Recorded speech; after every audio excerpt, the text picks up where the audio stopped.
Alright guys, so I am back in Tarifa. It is second session back after returning from the Allianz regatta in the Netherlands.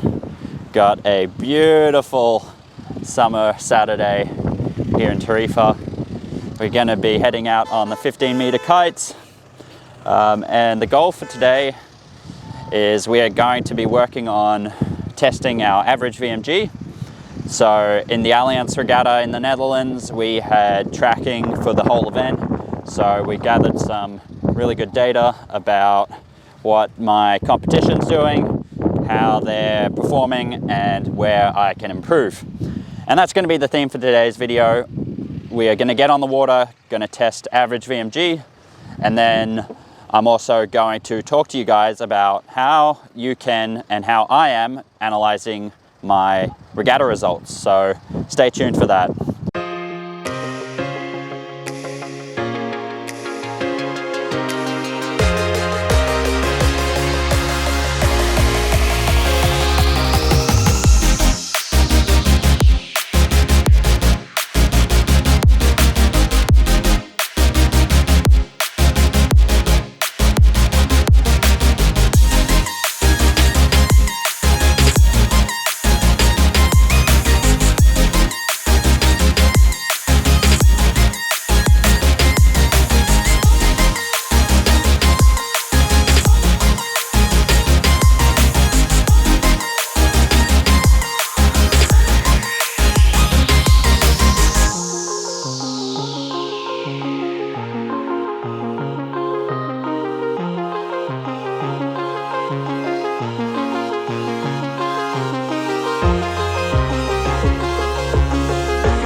Alright guys, so I am back in my apartment here in Tarifa. Had a great session on the water, but now I'm going to talk and show you guys exactly what we are doing in our program to help me become the best kite foiler possible and get to the Olympics next year.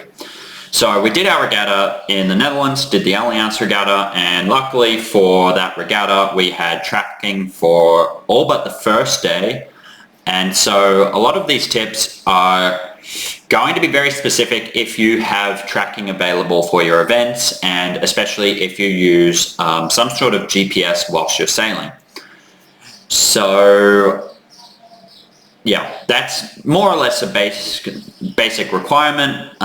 You can also do this without tracking, but you won't be able to go into as much detail. So the first thing that I have done after the regatta is that I have put together this spreadsheet. As you can see, we have all the race numbers here where we had tracking. And then for each mark rounding, I've input my position or my place at that mark. So this is one of the things you can actually do without tracking, but you're going to have to do a bit more guessing. And I think in race you have a pretty good feel for how your performance is on each leg. And for example, with this, what we can see here is that if the number in the plus minus columns are positive, that means I lost a place on that leg, and if they're negative, that means I gained places on that leg. And then you can sum that up across all the legs across the regatta and see where you're gaining or losing places. So in my case, we can see on the first reach leg across the regatta I lost a total of 6 places, but then on the first downwind I gained a total of 7 places across the regatta. Second upwind I lost a total of 4 places, and second downwind I gained 1 place overall. So what we can see here, and if you also take into account my position at the first top mark, is that on the upwinds in general I need to do a lot of work. I'm gaining a lot of places downwind, which is nice, but then also on the reach I'm losing a lot of places. So that basically shows us that going forward a lot of the work I need to be doing is going to be specifically around the upwind and the reaching legs. And so this is a very, very basic way you can assess what area of your sailing is lacking. So obviously this doesn't give us any detail about exactly conditions that I'm lacking in, or exactly what part of the upwind or the reaching leg I'm lacking, but it does give you a good sort of baseline to know where you should start looking for your performance gains. And this is something that you can do without tracking. As I mentioned, you can sort of roughly add up in your head where you've gained or lost places. Before I put this spreadsheet together, I had a pretty good idea that I was gaining places downwind, losing places on the reach, and I sort of knew that I was losing some places on the upwind legs. So you should be able to get a good feel for that in a regatta. If you want to be very meticulous, you can try and count during your racing, and then after each race write it down in a notebook or something, for example, assuming you don't have tracking for that event. And then the next thing we've done, now that we actually have tracking, is that I have put together a little spreadsheet like this one, where basically I went through SAP Sailing Analytics, and you're going to need an SAP Premium account for this. But basically across a number of races, I've taken the top 3 from each race, and I gathered their average VMG for the first upwind, for the reach, for the downwind, and basically for each leg, alongside their average speed over ground. And so what we did in the training session that I just showed you guys is we're starting to test what my average VMG might be across an upwind leg, roughly the same size as a racing leg, including tacks. From SAP tracking, you can see VMGs in time, like in a straight line without tacks as well, but that can be a little bit inaccurate because of wind shifts and not having real-time wind information. So using these numbers now here in Tarifa, obviously there's a little bit of room for error in that the water conditions aren't exactly the same, the wind conditions aren't exactly the same, etc., wind shifts, gusts. But it's again a rough guideline for how much I need to improve to become one of the best in the world. And so we're gathering all this data. We're going to be collecting data across various wind strengths, various water conditions, in our case various kite sizes, to see where I need to improve, and also develop some metrics or some goals for targets that I need to be hitting in my training to know that I'll be able to perform when it comes to race day. And then the other thing which I also do is that I track each day of training or racing. I track my upwind VMG. So this is a metric that I've come up with in a program that I'll show you very shortly. But this is basically my best 5, the average of my best 5 upwind legs, which are 250 meters or longer. So I go through my whole track for each training session or race day, find the best VMG moments across 250 meters, and then average them out. And then the program that we use automatically does that for you downwind. This is just course over ground, so it's not as accurate as VMG, but it's a pretty good metric nonetheless, because in kite foil racing you generally sail roughly the same angles downwind. And then also I do the same for my jibing speed. So these are the average speeds for all of my jibes, for my top 10 best jibes on that training session. And then obviously I also note which kite I was using, so whether it's a training kite or a good race kite, which kite it is, what size it is, and then also make some notes about the conditions.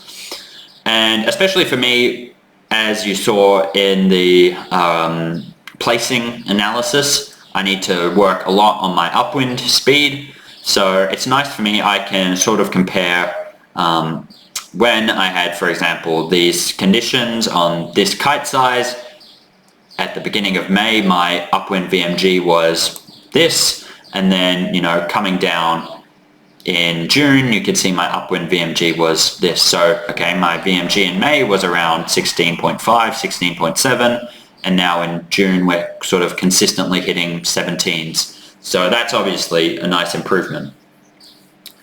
And that's something you can do without having anything like SAP sailing. You can just do this in your training using a GPS watch, and then using this program, which we use on a day-to-day basis, which is called GPS Action Replay. So you can download this program for free. Just Google GPS Action Replay. I'll also put a link in the description box, and they have a 40-day free trial, I think, that you can use. And assuming you're using Garmin watch, or I'm not sure about something like Sunto, but it should be similar. For me, I use Garmin. I go to Garmin Connect each day after my training session, and then I download the GPX file, and then you import the GPX file into GPS Action Replay, and you have your entire track. And they have this great graph here, which is an upwind speed graph. Again, this is a tiny bit inaccurate, or does have some room for error because of wind shifts. But basically what you try to do is, as you're going through your track, if you have two upwind legs side by side on different tacks, like we do here, so you can see me here on, this was on port tack going upwind, and then I tack here, and now I'm on starboard. What you can do in this program is you can adjust this little wind direction. So we work under the assumption that VMGs should be roughly the same on tack to tack. Obviously, there's going to be some conditions where that's not the case, but in general, your VMG between port and starboard should be roughly equal. So you basically eyeball this. This is your VMG, this graph here, and you can see, okay, this is roughly similar. And then you assume that the wind's been counted for. And then what I do is I do highlight the section of the graph I want to look at. So we can see here 254 meters, and my VMG was 17.54 knots. So I'll then write that down, and basically I'll go through my whole track and find the 5 best upwind VMGs, write them down, then average them out in the spreadsheet you just saw. So that's a basic overview of all the metrics that we keep track of, and how we are measuring my improvement, and how we're benchmarking that against the best sailors in the world. And you can do this in any class that you race in. Some classes are going to be more affected by wind and water conditions than others. And then also, for example, in the class like a laser, it's a little bit more difficult because your speed is slower, and for example, in a laser upwind, you might be looking at the best guys in the world. In certain conditions, they might be doing 4.8 knots upwind, let's say. But then a guy or girl who's not quite as good might be doing 4.75 knots. And on the race course, that's going to be a massive difference, but in the GPS data, the difference isn't going to be quite as big. So there's a little bit more room for error there.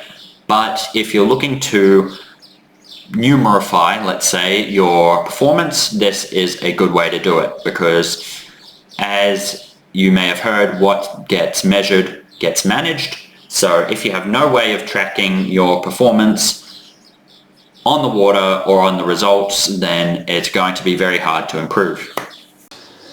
So now that I've shown you guys exactly how we're going to be tracking my performance, and exactly how we're going to, or exactly how we assess my performance from the Alliance Regatta in the Netherlands, let's do a little recap of the regatta and exactly what we learned and what the program and plan is looking like going forward. At the Alliance Regatta, Roman and I started a new collaboration with a team of guys who are all very good kite foil racers. They are coached by a legendary American coach named John Bertrand, who has coached me in the past in the laser. He's not to be confused with the Australian John Bertrand. There's two of them, and they are both very good sailors, but from different countries. But the problem is that he has no experience kiting or with kite foil racing. So I spoke to John in here, and I told him that, you know, I've got Roman coaching me, and Roman is an expert in kites and foils and has been around the kite foil scene for a very, very long time. And John was super keen to start working with Roman to help his guys out to take the next step. So we treated the Alliance Regatta as essentially a trial, whereby Roman would work with John and have a look at the guys that he coaches and see what he thinks they can do to go from, you know, sort of Gold Fleet standard to top 10 in the world standard.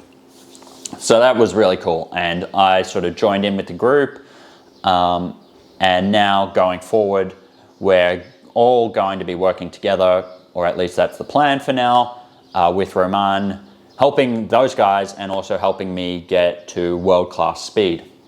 One of the very interesting things that we saw at the event was how two guys in particular were sailing. So these guys were one named Qibin Huan, he's a young Chinese sailor, and another named Dennis Taradin. So he's a well-known Cypriot racer. He's been around a long time, but these two guys were training together all winter, and they had some very impressive performances at the Alliance Regatta.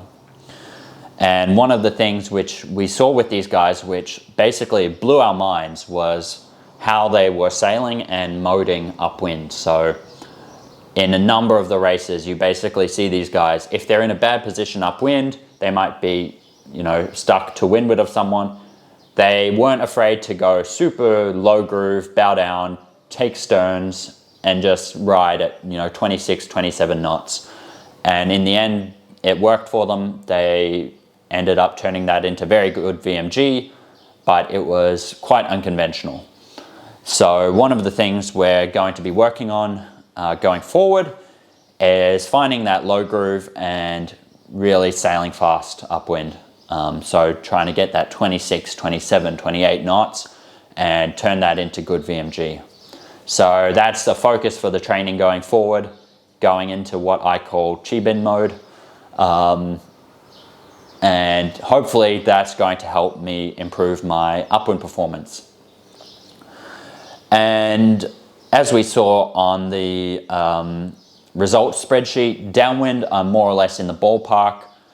There is some areas I can still improve, but upwind is by far my biggest weakness at the moment, and then also reaching. So there were times in the reaching where in the tracking, the best guys in the world are doing 35, 36, 37 knots, where myself and even some of the guys that I'm now working with, we might be doing 32, 33 knots. So huge difference in reaching speed, and getting comfortable in those conditions or in that leg and going that fast is going to be a huge focus going forward.